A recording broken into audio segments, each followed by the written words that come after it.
একদিন ফেরাউন তার প্রধানমন্ত্রী হামানকে বলল, দেখো বন্ধু, আমাদের জীবনে কত উত্থান এবং পতন ঘটল। নিজের বুদ্ধির বলেই আমি আজ মিশর সাম্রাজ্যের বাদশাহ হতে পেরেছি। জীবনে কোনোদিন যা কল্পনাও করতে পারিনি তা আজ বাস্তবে পরিণত হলো। আর তখনই বন্ধু হামান বলল, তুমি ঠিকই বলছ, ছিলে সামান্য কৃষকের ছেলে, দুবেলা দুমুঠো পেট ভরে খাবারও জুটত না। তোমার ভাগ্য বলে তুমি হয়েছ দেশের বাদশাহ। আজ তোমার ইচ্ছার উপরই নির্ভর করে সারা দেশের মানুষের ভাগ্য। সত্যি তুমি খুব সৌভাগ্যশীল পুরুষ। তখন ফেরাউন হেসে বলল, তোমার সৌভাগ্যটাও কি কম? ছিলে পকেটমার, চোর, পাক্কা জুয়ারি, ভাগ্য গুণী হয়েছ আজ মিশর সাম্রাজ্যের মহামান্য ফেরাউনের প্রধানমন্ত্রী, একেবারে বই ফুরে তালগাছ হয়েছ। তখন এই কথা শুনে হামান বলল, আমরা দুজনেই ভাগ্যবান। তাই তো সেদিন দৈব বলেই নিজের দেশ ছেড়ে তুমি আমার কাছে এসেছিলে। আমরা দুজনে মিলে কঠোর পরিশ্রম করেছি, তাই আজ সে শ্রমের মর্যাদাও পেয়েছি, উন্নতির চরম শিখরে পৌঁছে গিয়েছি। আর তখনই ফেরাউন বলল, আমি আরো বড় হতে চাই বন্ধু, শুধু এ পর্যন্ত আমার শেষ নয়। শুনে হামান বিস্মিত কণ্ঠে বলল, এরপর আর কি হতে চাও বন্ধু?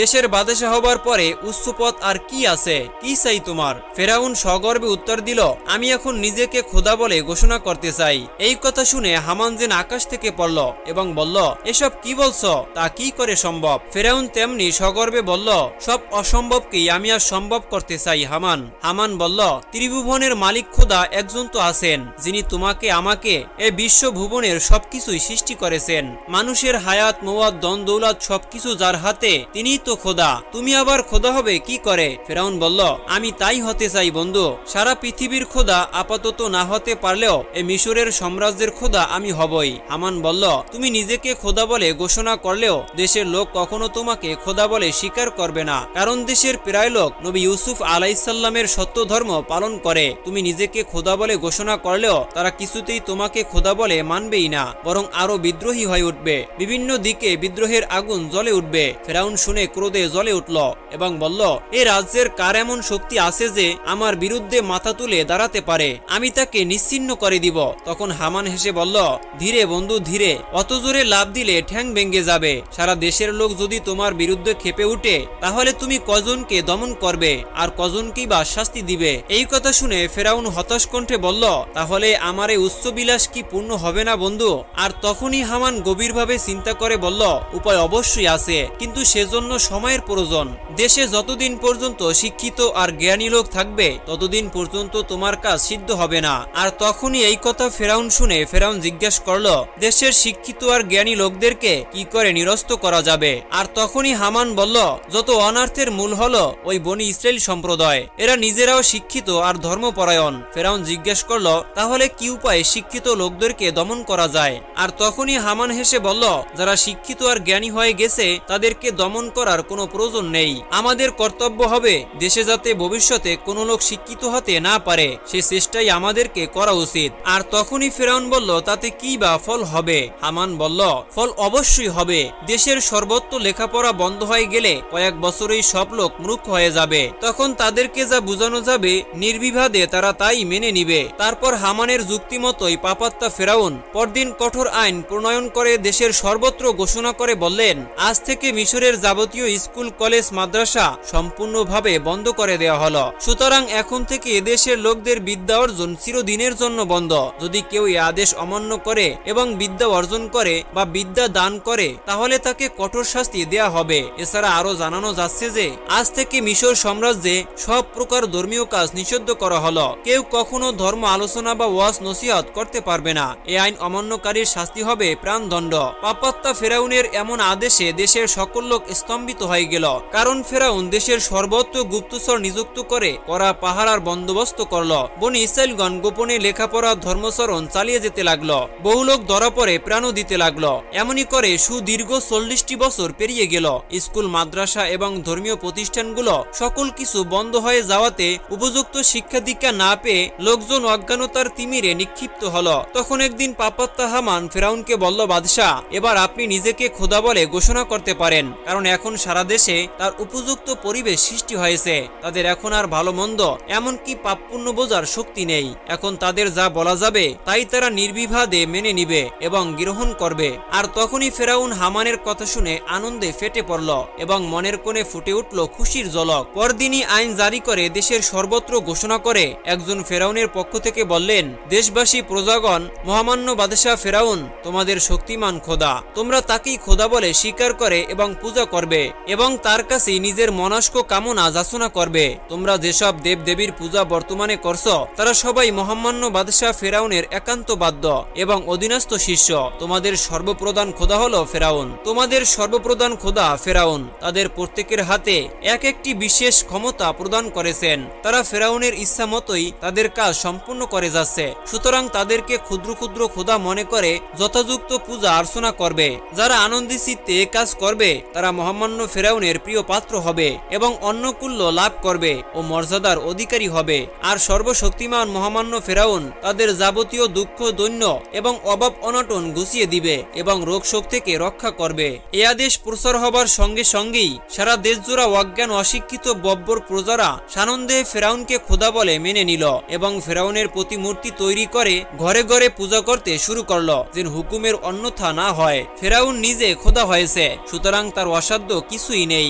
এ বিশ্বাস তার ভক্তদেরকে অর্জন করতে হবে এবং তাদেরকে একমুখী করতে হবে। এছাড়া বহু কাজে সে নানানভাবে আটকে যেতে লাগলো। নিজে খোদা হয়ে যদি কোনো কাজ করতে সে অক্ষম হয় তাহলে বড় লজ্জার কথা। তাই একদিন গোপনে ফেরাউন প্রধানমন্ত্রী হামানের সঙ্গে এ বিষয়ে পরামর্শ করলেন। হামান তাকে যুক্তি দিল, নিজে খোদা হয়ে সব রকম শক্তির অধিকারী বলে প্রমাণিত করতে হবে, যেমন ঝড় বৃষ্টি আনায়ন, রোগ শোক নিবারণ ইত্যাদি কাজগুলো তাকে সম্পূর্ণ করতে হবে। ফেরাউন চিন্তিত হয়ে বলল, কিন্তু আমি তো এসব কিছুই করতে পারি না, আর এগুলো কিভাবে করতে পারা যায়? তাই একটা বুদ্ধি ঠিক করো। পাপাত্তা হামান হেসে বলল, এ বিশ্ব জগতের মালিক ও প্রতিপালক আল্লাহ ব্যতীত এ সব ক্ষমতার অধিকারী আর কেউ নয়, আর তার কাছেই তুমি শক্তি প্রার্থনা করো। হামানের পরামর্শ মতোই পাপাত্তা ফেরাউন নিতান্ত বিনয়ের সাথে আল্লাহর দরগায় হাত উঠিয়ে মোনাজাত করতে লাগলো, হে বিশ্ব জগতের মালিক, দয়ালুদাতা, মেহেরবান, হে প্রভু, একমাত্র প্রতিপালক তুমি।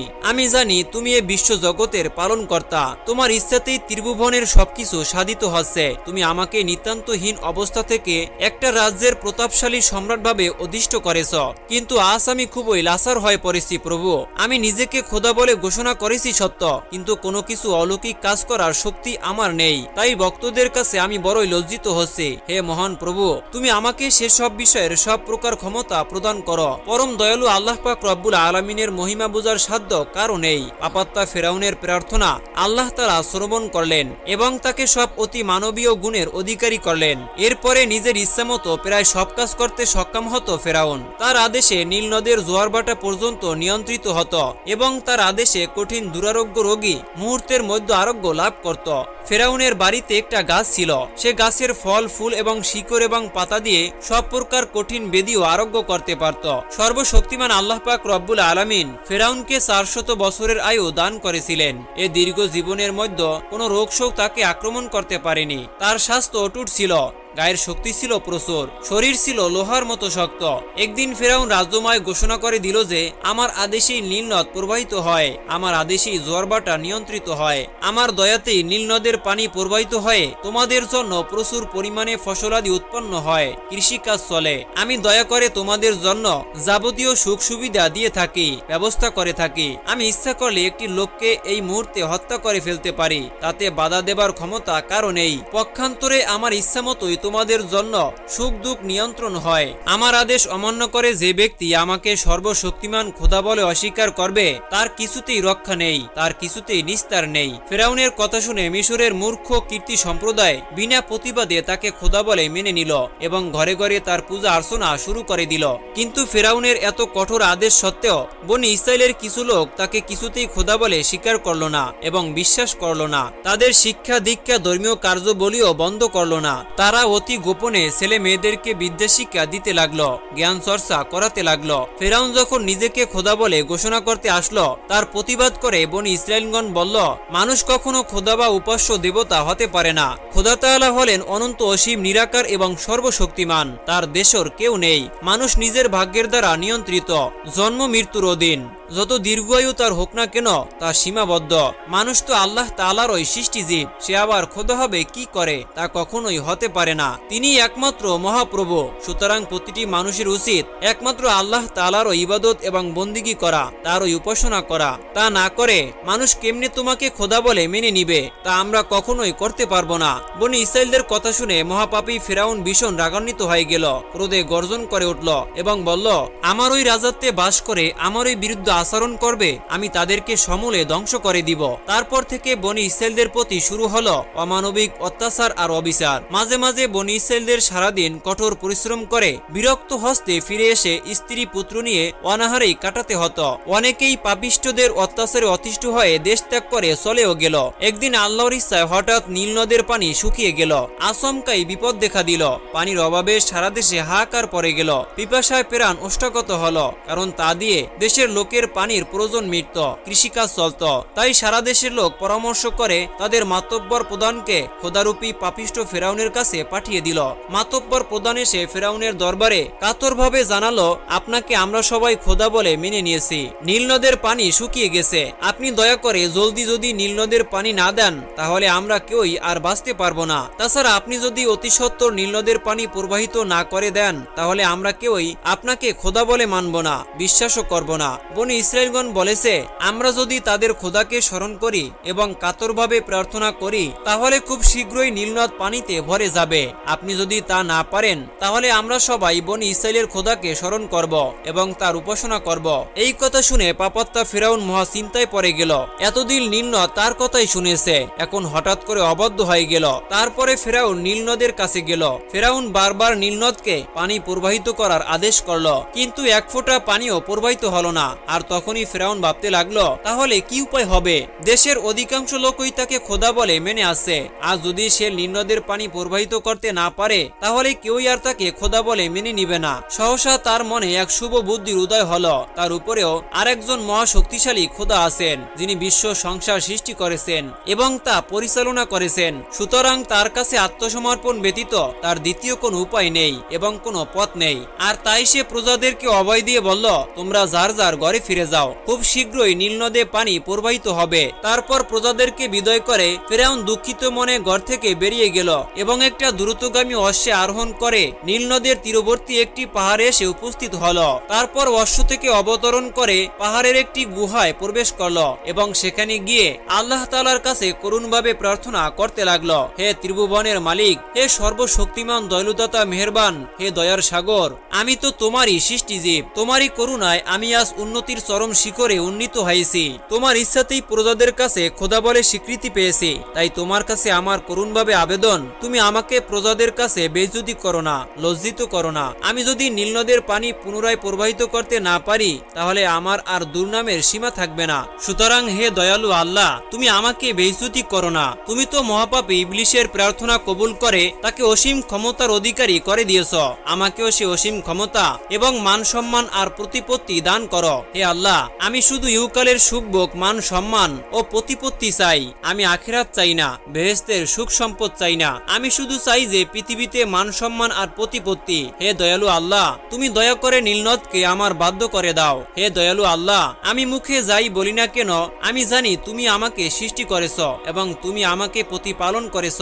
সুতরাং দোহাই তোমার প্রভু, তুমি আমার প্রার্থনা কবুল করো। তার দুচোখের পানিতে বক্ষ ভেসে গেল। তারপরে মোনাজাত শেষ করে মাথা তুলে এসে দেখতে পেল কে যেন গুহার মুখে দাঁড়িয়ে আছে। তাহলে কি কোনো প্রজা তার মোনাজাতের দৃশ্য দেখে ফেলল ইত্যাদি ভেবে সে ক্রোধে কম্পিত কণ্ঠে জিজ্ঞেস করলো, কে তুমি? এখানে এসেছো কেন?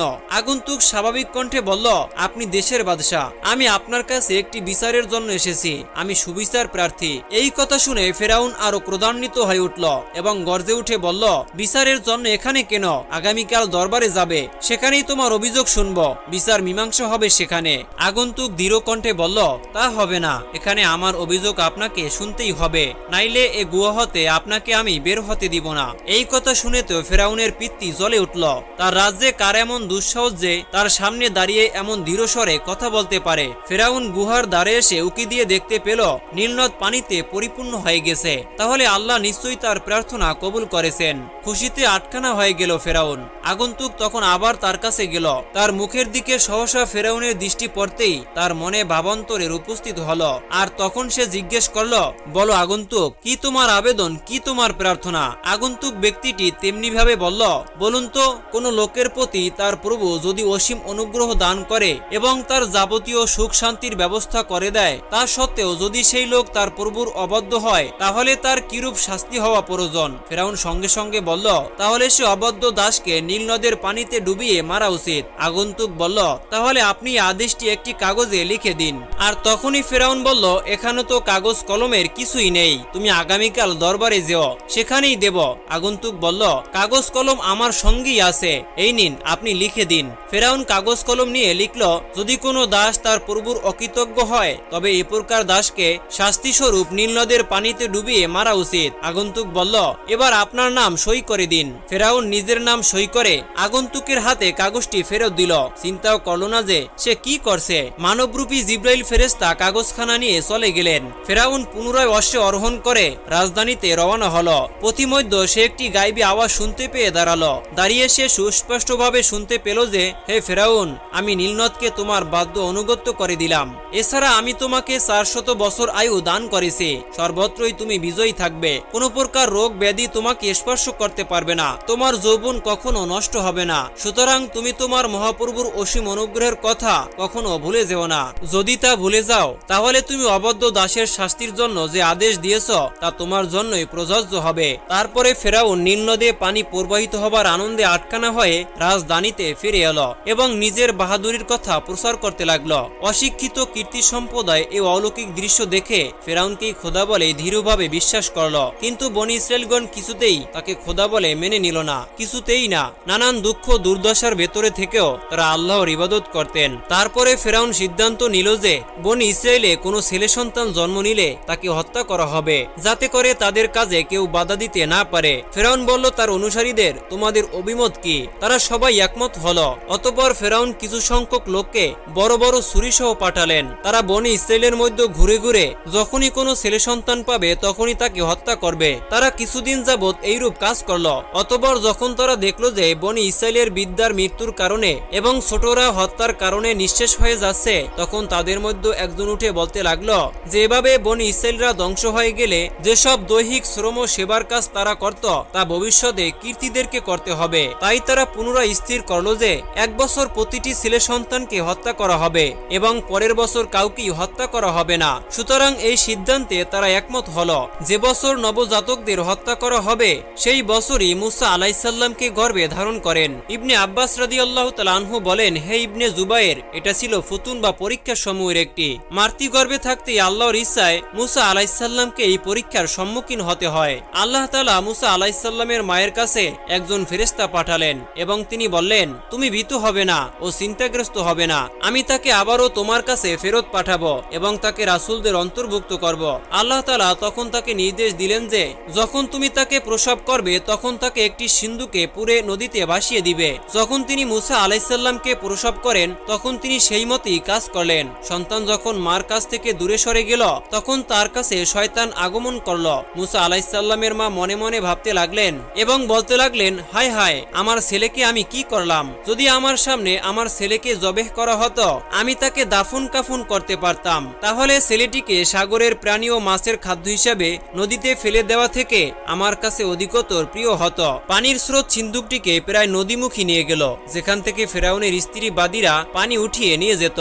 যখন তারা সিন্ধুকটিকে দেখতে পেল তখন এটা তারা উঠিয়ে নিয়ে এলো এবং খুলতে গেল। তাদের মধ্য থেকে একজন বলল, এটার ভেতরে যদি কোনো সম্পদ থাকে আর আমরা এটা খুলি, তাহলে এটাতে আমরা যা পাবো ফিরাউনের স্ত্রী তা বিশ্বাস নাও করতে পারে। সুতরাং তারা যেরূপ পেল হুবহু সে অবস্থা এটাকে ফেরাউনের স্ত্রীর কাছে নিয়ে হাজির হলো। ফেরাউনের স্ত্রী যখন সিন্ধুকটি খুললেন তাতে একটি নবজাতক শিশুকে দেখতে পেলেন এবং তার অন্তরে শিশুটির প্রতি এক অদ্ভুতপূর্ব স্নেহের উদ্রেক হলো। জল্লাদেরা যেন এই নবজাতকটির কথা শুনতে পেল, তখন তারা তাকে জবেহ করার জন্য ফেরাউনের স্ত্রীর কাছে ছুরি নিয়ে ছুটে আসলো। ফেরাউনের স্ত্রী জল্লাদদেরকে বলল, ফেরাউন না আসা পর্যন্ত একে ছেড়ে দাও। এই একটি ছেলের জন্য বনি ইসরায়েলের সংখ্যা বেড়ে যাবে না। তিনি আসলে আমি তার কাছ থেকে তাকে চেয়ে নিব।